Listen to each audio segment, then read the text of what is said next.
confirmés de maladie à virus Ebola. Donc ensuite, on est rentré dans une seconde phase qui consistait à évacuer le malade vers le centre de traitement Ebola mis en place au niveau du service des maladies infectieuses.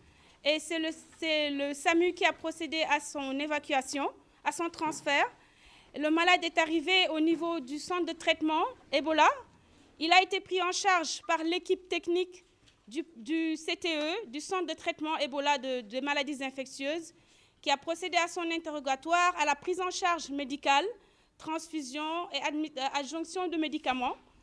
Ensuite, ils ont interrogé les sujets, parce qu'il était venu en compagnie de sa femme et de son frère. Donc, ils ont cherché à identifier si les accompagnants n'étaient pas malades. Ce n'était pas le cas. Et par la suite, le malade qui était en très mauvais état général est décédé. Donc, l'équipe d'enterrement est entrée en place avec le service national d'hygiène qui a procédé à la désinfection du corps, la brigade des sapeurs-pompiers qui a transporté le corps jusqu'à la morgue, ensuite jusqu'au lieu d'inhumation, il y avait un cimetière derrière, et enfin l'équipe des volontaires de la Croix-Rouge est rentrée en jeu pour le volet enterrement digne et sécuritaire.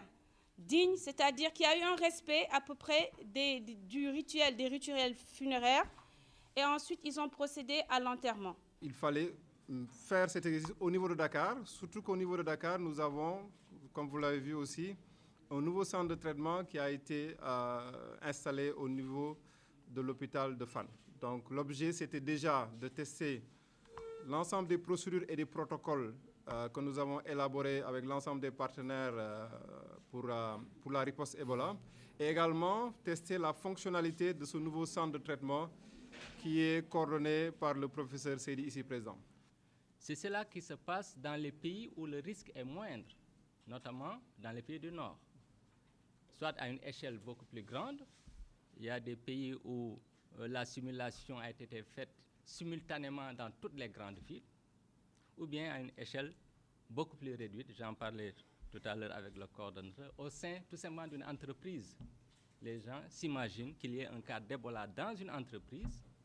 Avec les contacts, il y aura beaucoup d'absents. Donc, comment gérer la situation, mais comment faire de telle manière que les activités puissent continuer. Cela nous est arrivé ici. Quand il y a eu notre cas de maladie à virus Ebola, il y avait beaucoup de contacts, beaucoup d'absents. Il fallait que le service continue de fonctionner. Donc, la simulation fait partie véritablement de tout système organisé qui veut avancer, qui veut se développer et qui veut pouvoir faire face convenablement. Cette simulation, comme l'a dit le coordonnateur, permet d'évaluer les procédures, les protocoles, la logistique, mais permet aussi de nous mettre tout le temps en situation. Et le volet souvent que l'on oublie, c'est le volet psychologique. C'est très important, la préparation psychologique. Le fait de faire des simulations progressivement de manière régulière permet aux équipes médicales d'être toujours prêtes à faire ce qu'ils doivent faire devant un cas suspect ou bien un cas confirmé de maladie à virus Ebola. Cela permet, comme on le dit, de ne pas perdre la main. Je souhaite, en tout cas, à ce que ces exercices de simulation puissent continuer à se dérouler de manière planifiée et de manière régulière. C'est extrêmement important. Vraiment, je trouve que c'est important d'insister là-dessus pour qu'on sache que ce n'est pas un jeu, ce n'est pas quelque chose qui est facultatif, c'est quelque chose qui est obligatoire, qui est important dans le cadre de la préparation contre la riposte.